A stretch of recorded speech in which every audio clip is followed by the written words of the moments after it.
Cardinals, and of course the Green Bay Packers.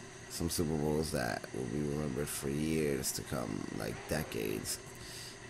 Epic, epic shit. It's kind of weird. Nice touchdown, over the top. You can't stop me. What up? Touchdown.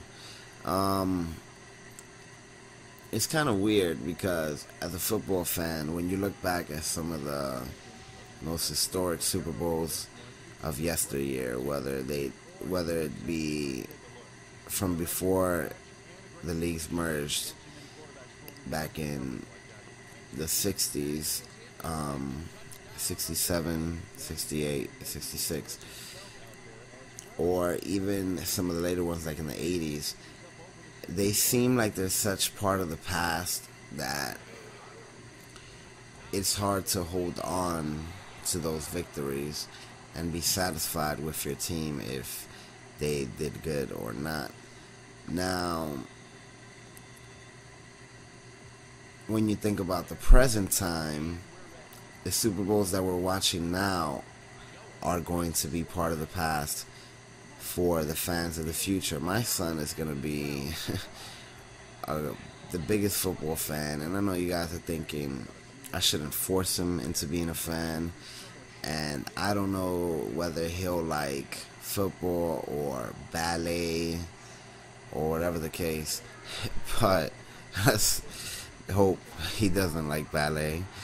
But I'm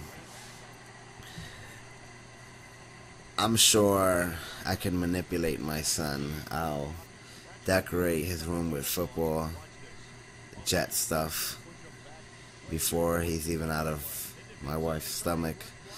I'll tell him he has to give me some New York Jets facts if he wants to eat. I'm just gonna manipulate the whole situation and make sure he's a bigger Jets fan than me, if that's possible. And with that, I intend to manipulate him. I won't force him. If he doesn't want to do it, he doesn't have to do it. But I will manipulate the situation. He won't know. And I'll see if he could play finally an interception when it counts. David Barrett, number 36. Now, I will, as I said, David Barrett. What a sacrifice. What a sacrifice. Now, I will manipulate the situation and make sure he plays some high school football. I unfortunately didn't get the opportunity to play college football or anything. It was my intention, but I kind of started doing really bad in school, and I did very bad in school for about 3 years before I got it together. And by the time I got it together, there was all these fees if you wanted to join the team and blah blah blah, and I never was able to bring it together. But I have confidence that if my life played out a certain way, and I'm sure many people do, many couch potatoes out there think they could have been an NFL quarterback, especially my gym teacher from high school. You can just tell the way he throws the football. He'll be like, all right, I'm going to show you how to throw a football, and he'll start patting it. He'll have the stance, and most people do, but you could just see it in his eyes that every time he releases that spiral, he thinks, I could have been it. I could have been the next star. Well, that's how I feel. I think I could have been a fucking incredible strong safety or running back. I'm pretty short, but so was Barry Sanders, Ray Rice, and look at that amazing play that Ray Rice pulled out the hat last Sunday.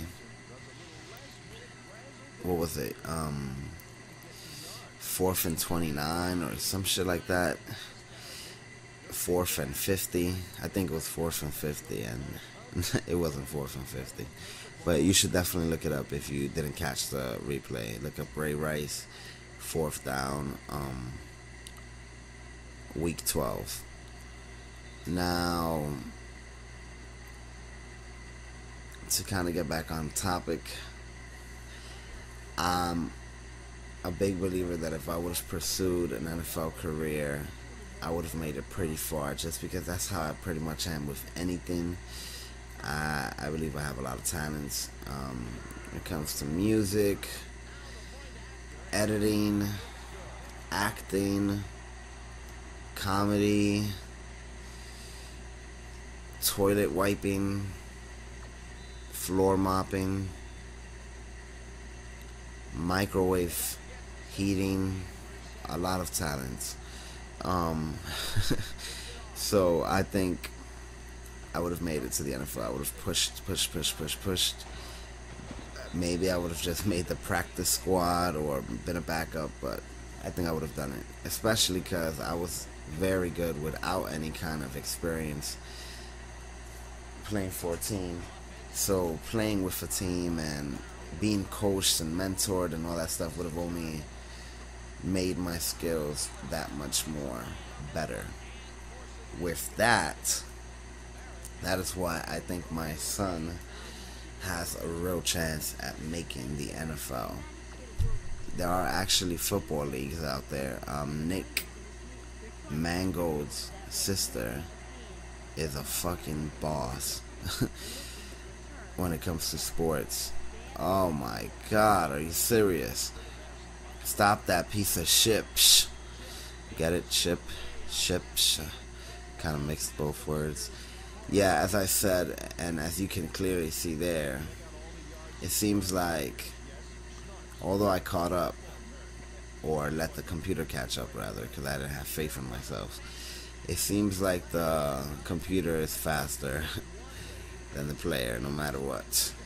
That is my opinion. Maybe somebody out there is as fast as a computer. Now it is 2 or close to the 2-minute warning, and I'm winning by 8. Wow, I just can't talk today, can I? I'm pretty tired. Doing some late commentary here. Now it's the 2-minute warning. They need a touchdown and a 2-point conversion to tie the game late in the 4th quarter. I'm playing as the Jets, New York Jets. I wonder what's going to happen in today's game. Interception by Victor Hobson, former first-round pick who flopped, but I felt had potential. And that's it. The game should be over. But knowing me, I might just want to give the ball back to them to get some more defensive stats and see what they can try and do, although they'll come up short. I can't remember who was the defensive coordinator during this era. The Jets during this era were we weren't the quote-unquote circus of the league, and we still aren't, but we were viewed as a very humble team that doesn't really have any star players, and it's kind of quiet, does things quietly when we get it done. Team that would always be underrated. Nobody went to New York and thought, oh, we play the Jets today, we got to get our shit together. Everybody thought, oh, we played the Jets today, let's have fun, boys. But we had some successes. I believe this season, the 2004 season actually, we were fucking incredible. Chad Pennington started for us in 2001, fitting in for Vinny Testaverde, and led the team to a division title over the defending Super Bowl champions, the New England Patriots. And we did it after starting the season 1-4. Now that's incredible to start 1-4, 2-5, and whatnot, and actually finish division champions. Now, especially in the AFC East, that would never happen today, unless, of course, somebody starts playing bad. And when I say somebody, I mean the Patriots. But As I said, this team, we had a really good group of guys that were hardworking. Chad Pennington had led us in 2002 to the division title. In 2003, he suffered an injury. We did horrible for the rest of that year. Then he returned in 2004 and won Comeback Player of the Year, which he won again in 2006, I believe, or 2008 with the Dolphins. That was pretty much Chad Pennington's career. He'll have a great season. Still holds the highest, the record for the highest quarterback rating in a career, if I remember correctly, as well as percentage completion, if I remember correctly. By the time you watch this video, that might not be true if you're watching it years from now anymore, but he was a very accurate quarterback, especially in the end zone. So in 2004, we were playing great football. Interception, you see what I'm talking about? That's why I like giving the ball back to them. Get some more stats. Ugh, damn it. Ugh. They make the funniest noises during those cutscenes. Now, in 2004, we were dominating. Curtis Martin led the league in rushing. Everything was coming together. We made the playoffs, and we played the Chargers, if I remember correctly, and we whooped that ass. And the next week, we faced the Pittsburgh Steelers. At the time, the Steelers were being led by Ben Roethlisberger during his rookie campaign, and he started because he was filling in for Tommy Maddox. He started about week 3. The Steelers won their first game, lost their second game. And then week 3, when Ben Roethlisberger took over as a rookie, he led them to, 16 straight victories. I believe they finished the season 15-1 or 14-2. But I think it was 15-1. I have to check that. I haven't checked it in years. And the Jets faced the Steelers that week for the divisional playoff round, and I'm sure Jet fans will remember this tragedy. Well, I don't want to call it a tragedy. That's kind of inconsiderate, with some real tragedies going on around the league right now, unfortunately. But it was very depressing. We faced the Steelers in the divisional round, and they're coming in. Well, we actually went to them at Pittsburgh, and they have all this bravado. They're 15-1, and we come in and we bust that ass until the fourth quarter. In the fourth quarter, we have an opportunity to kick the field goal and take the lead with like less than 4 minutes left. And our kicker, I believe it was Doug Bryan. I know Jet fans are probably wondering why I don't remember his name. Well, you know what? Because after that fucker missed the kick, I didn't want to remember his name. I still have that game recorded, and it's a game that I want to show my wife one day, because it was such great times, and I felt that we were supposed to be the Super Bowl champions that year. And unfortunately, it came down to a kicker missing the kick. We missed the kick with less than 4 minutes left, and I'm here depressed as shit. The game is currently tied, like 17-17, so it's not like the Steelers are going to win now. We would have taken the lead with that kick. The next play, Ben Roethlisberger throws an interception to Donnie Abraham, I believe, number 29, and I start marking the fuck out. After coming up short and missing the kick, we have another opportunity. We set up the kicker again, and the motherfucker misses the next kick again. The game goes to overtime. The Steelers have an opportunity to kick the field goal, and they don't miss. We are eliminated. The Steelers go on to play the Patriots the next week and lose against the Patriots.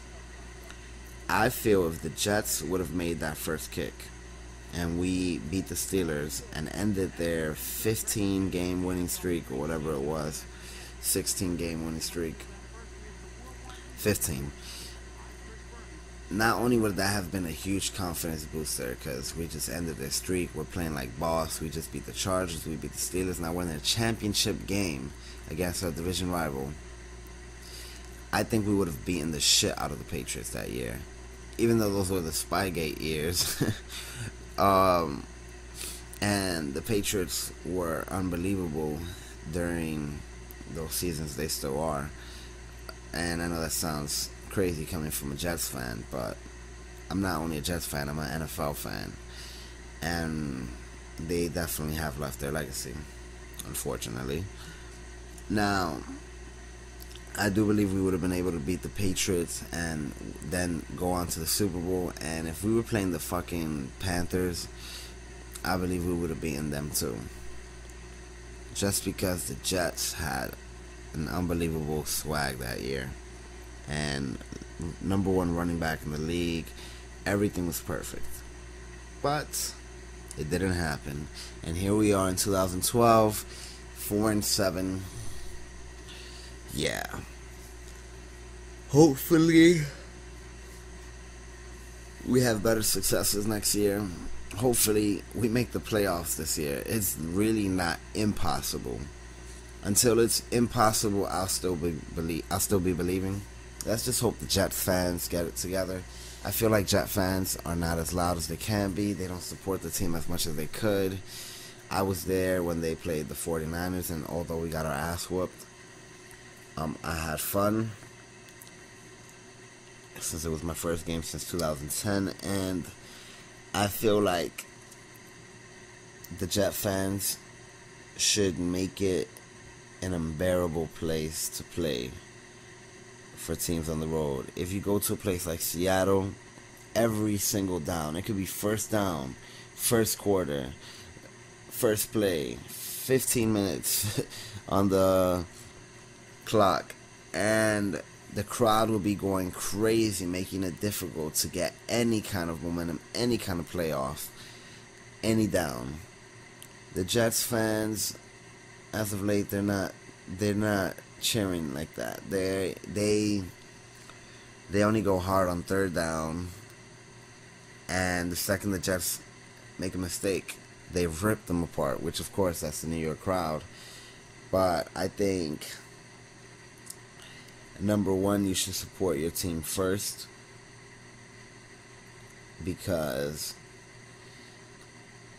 you should, just like a Red Sox fan supported the Red Sox for the better part of 100 years or whatever it was.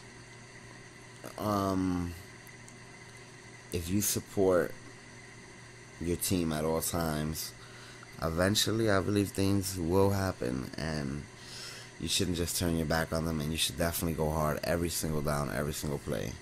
Mr. Platano Games out. Enjoy NFL Sunday. Subscribe if you enjoyed the commentary. Hopefully I'll get my PlayStation 3 back soon. Peace.